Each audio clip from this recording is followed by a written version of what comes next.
This is Chris Byrd, former two-time heavyweight champion.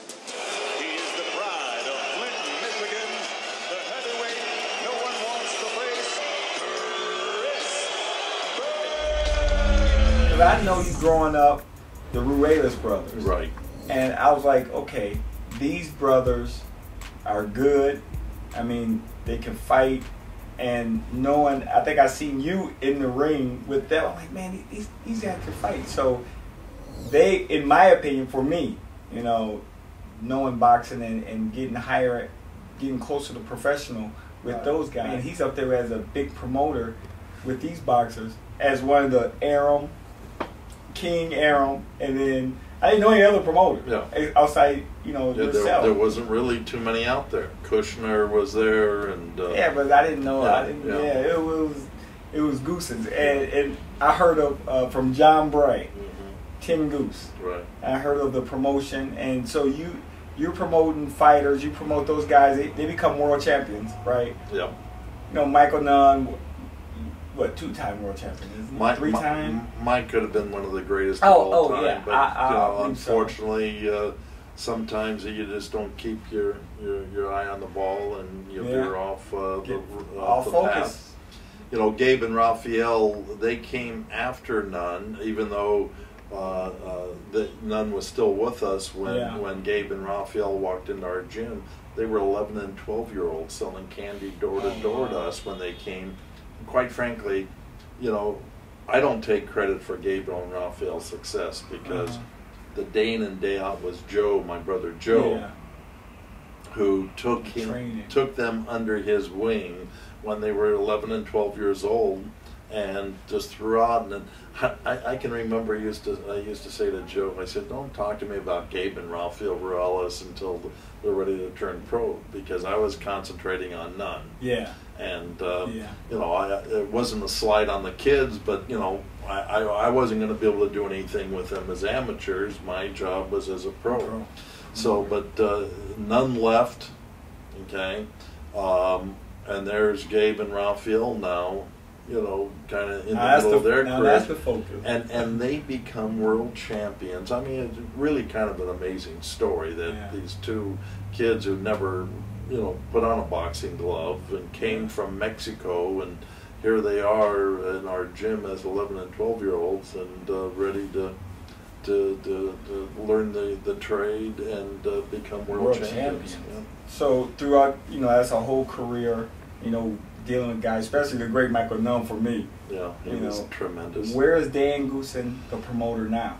Well, I mean, in the mix of the rest of the promoters. Yeah. And who do you have that is like the branching superstar? You know, there's you know, sometimes I don't really ask myself that question, but you know, I sit here, and what I've wanted in this sport is to be able to go out there and get special athletes. Okay, that's really what I wanted. Okay. I never dreamt about being the biggest promoter, okay? I want to just be the best promoter, okay?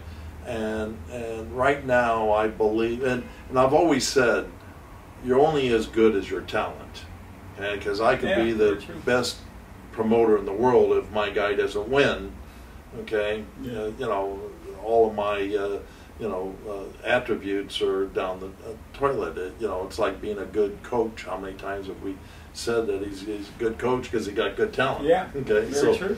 But you know, you've got to know what to do when you have that talent, and I feel we're very, very good at that. And you know, in today's world, you know, top of the list is Andre Ward. Yeah.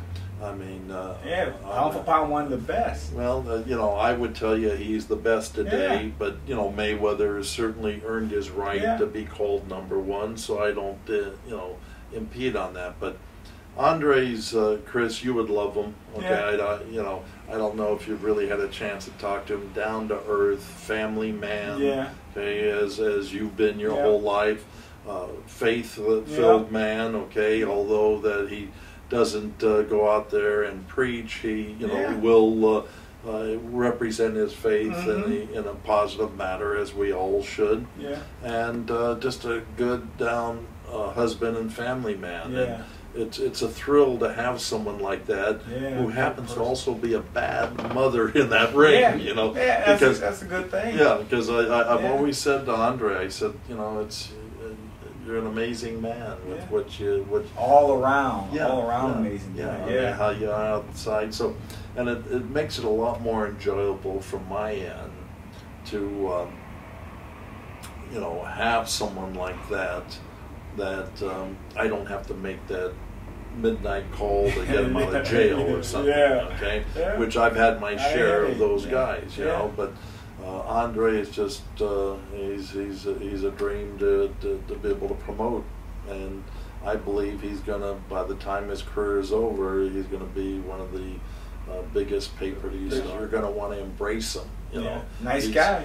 He's well, not only nice and but talented. He's real. Okay. Okay, that's and the word. There's no BS there. Okay. Then you know we've got you know Chris Areola who's got tons of potential on being one of the most exciting heavyweights since Mike Tyson and Chris Byrd. Well, you didn't think I was going to throw in your name, huh? I thought you were going to leave me out. No. My feelings going to be hurt. Hey, if I say Tyson, I say Byrd. Okay, you got to. Okay, because, you know... You say Tyson, I say Byrd. Yeah. Tyson, Byrd. So, you know, Chris has one of those exciting styles like Iron Mike, and he's got all the potential to be a heavyweight world champion and make history being the first Mexican heavyweight world champion. You know, but it takes a lot of work, takes a lot of dedication, takes a lot of sacrifice. Hey, you know I know. And that's what he's got to do. Okay, that sounds and good. And then we've signed the Mexican Olympian Oscar Molina from the 2012 Olympics. We signed his twin brother, who's from the 2008 Olympics. Oh, wow. So we've got two Olympians there. What weight are they? Both of them were welterweights. Okay. And then we've got another Olympian from 208, Sean Estrada, who fights at 175. Just a very talented, mean son of a bee. Nice guy outside the ring, but all of those. I'm defining him in the ring, but he's got to, you know, realize what it's like to be a world-class athlete. Also, if he finally grasps that and realizes it's all done in the gym, this kid's got all the potential to be a great world champion. Wow. Man, it sounds like your promotional company is going in the right direction as far as signing guys, signing talent. You know, that sounds good. Thank you very much for your time. Hold on. I appreciate it. Are you getting rid of me already? I got to get rid of you right now. You know, the fans, you know, they might be like, going a little long, but hold on. Very interesting, but very interesting. The fans are going to want me off the air? Now you know why I don't say I'm a great promoter. See, if you say you're a great promoter and start talking a different way, I'm the greatest of all time. You know what I mean? If you were sitting here with Oscar, your fans would want him on. Well, no comment. Okay? No comment. Let's end it right there. You got me. Thank you very much. All right, Chris. Great being on. Mr. Dan Goossen, great boxing promoter. This is the Bird's Eye View. See you next week.